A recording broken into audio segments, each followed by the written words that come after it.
दोस्तों, मैं देवांशु देसाई विश्वास न्यूज इंडिया में आप सबका स्वागत है। मई महीने के पहले हफ्ते में मुंबई के जमशेद भाभा थिएटर में एनसीपीए में यशराज सम्मान समारोह का आयोजन किया था। यशराज बायोटेक कंपनी ने ये आयोजन किया था।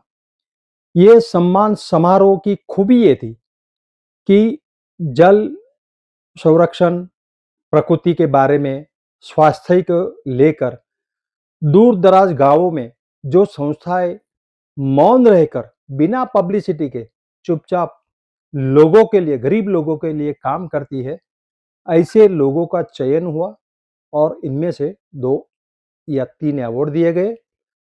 ये अवार्ड देने के लिए उत्तर प्रदेश की महामहिम राज्यपाल आदरणीय आनंदीबेन पटेल आई थी। साथ में मंच पर नोबेल पारितोषिक विजेता अभिषेक बैनर्जी अमेरिका से आए थे। मतलब पूरे एनसीपीए में मुंबई के गणमान्य लोग बैठे थे और यहाँ पे ये सम्मान समारोह में आनंदीबेन पटेल, गवर्नर आनंदीबेन पटेल ने एक बहुत ही शोचनीय बात कही। ज्यादातर हम लोग ये सोचते हैं कि जो राज्यपाल होते हैं उनका एक बंगला रहता है, सुख सुविधा रहती है और वो लोग इनाम देते हैं या पुरस्कार देते हैं विद्यार्थियों को, और मतलब ज्यादातर उनका इस तरह का काम रहता है। तो राज्यपाल का क्या काम होना चाहिए, क्या क्या कर सकते हैं राज्यपाल, और राज्यपाल ने क्या किया, आनंदीबेन ने अपनी लाक्षणिक शैली में ये बताया कि पिछले 4 साल में उत्तर प्रदेश के राज्यपाल होते हुए उन्होंने एक ऐसा कदम उठाया और इस तरह की कामगिरी की, वो कामगिरी के बारे में बताया। लेकिन जब उनको राज्यपाल बनाने के लिए संदेशा मिला तो उन्होंने बताया कि मुझे भी क्या यही काम करने पड़ेगा। तो उन्होंने प्रधानमंत्री नरेंद्र भाई को फोन करके बात की कि क्या मुझे क्या करना है। तो प्रधानमंत्री ने को उन्होंने फोन किया, लेकिन प्रधानमंत्री को फोन करके आनंदीबेन ने क्या बात की, प्रधानमंत्री ने उनको क्या जवाब दिया, ये सब जानने के लिए आपको ये वीडियो देखना पड़ेगा।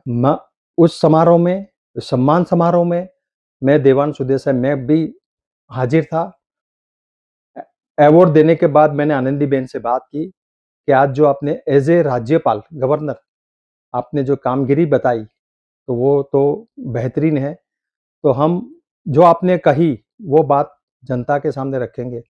उन्होंने बोला कोई बात नहीं, आप रखो, रखनी चाहिए, लोगों के पास जाना चाहिए कि गवर्नर क्या क्या कर सकते हैं, गवर्नर क्या करते हैं। तो बस थोड़ी मिनट के लिए ये वीडियो सुनिए, इंटरेस्टिंग है, आपको बहुत कुछ जानने को मिलेगा। धन्यवाद। मैं देवांशु देसाई, विश्वास न्यूज इंडिया। Thank you. मित्रों, आज का भारत परिवर्तन के एक महत्वपूर्ण दौर पर गुजर रहा है। समस्याएं काफी है,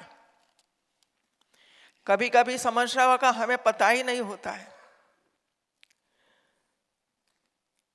मैंने जो थोड़ा सा काम गुजरात में किया था मैं उल्लेख नहीं करना चाहती हूँ, लेकिन एक राज्यपाल के रूप में सामान्यतः यही मान्यता होती है कि राज्यपाल का काम क्या, राजभवन में रहना, खाना पीना अच्छा, सेहत का ध्यान रखना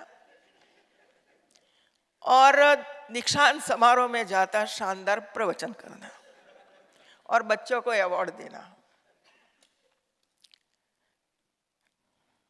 मुझे हंसी इसी वजह से आती है कि जब मेरा नाम डिक्लेयर हुआ तब मुझे यही हुआ, अरे मुझे भी वही करना है। वहां जाकर नरेंद्र भाई को फोन किया कि ये क्या किया आपने।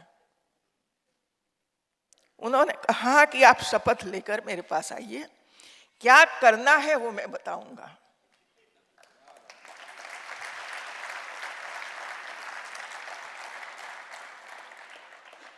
अब आदेश था तो पालन तो करना ही पड़ेगा।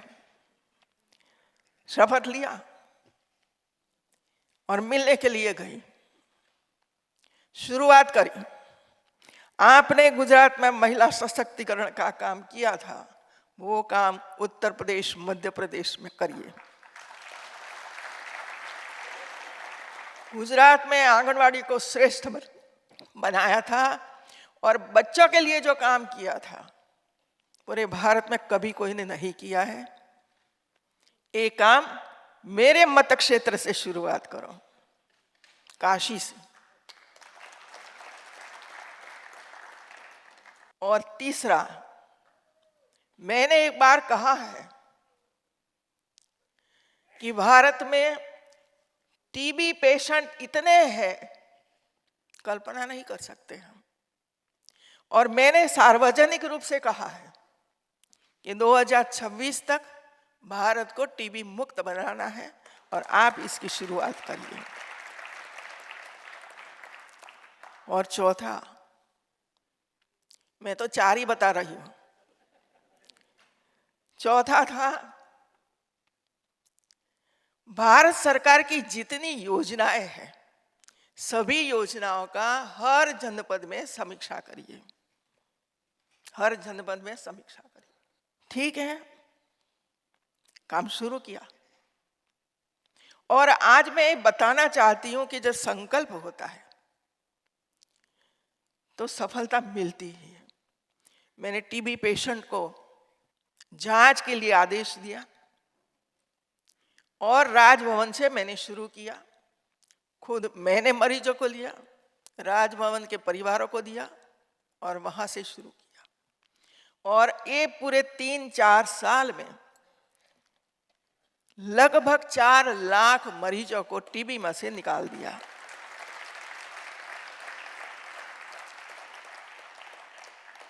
पूरा खर्च सरकार ने नहीं लिया, मैंने नहीं लिया, जन सहयोग से काम करवाया। मित्रों, लोग तैयार है, आप पर भरोसा होना चाहिए, विश्वास होना चाहिए। एक काम शुरू किया।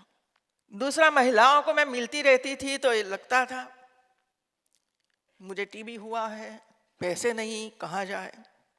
मैंने डॉक्टरों को बुलाया और उनको पूछा कि भाई टीबी के कैंसर के लिए क्या हो, कोई वैक्सीन वो है कुछ, क्योंकि मुझे पता नहीं था।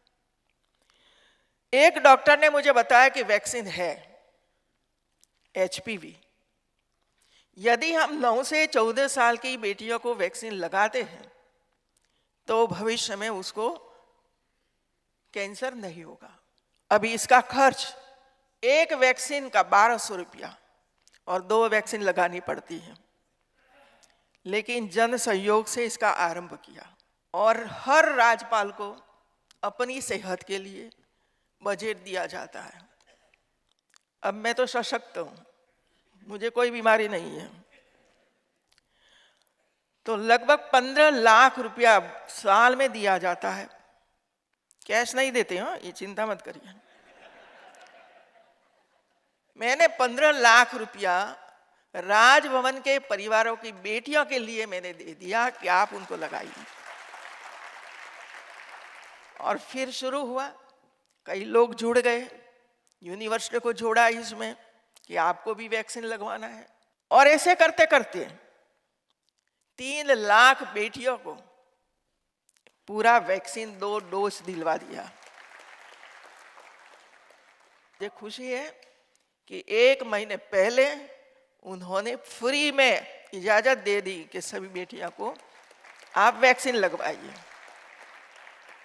अब आप में से कितने लोगों को पता है मुझे पता नहीं है, लेकिन हमारा ये दायित्व बनता है कि आप जहां जहां बैठे हो, जहां आपका इंडस्ट्रीज हो, इसमें काम करने वाले जो मजदूर वगैरह हैं उसकी बेटियों को ढूंढो और वैक्सीन लगवाइए। मित्रों, कहाँ कंस्ट्रक्शन करने वाले हैं वहाँ भी कई मजदूर हैं, काम करते रहते हैं, लेकिन इसकी देखभाल हम नहीं करते हैं, कोई करता भी है, उनकी बेटियों को ढूंढो।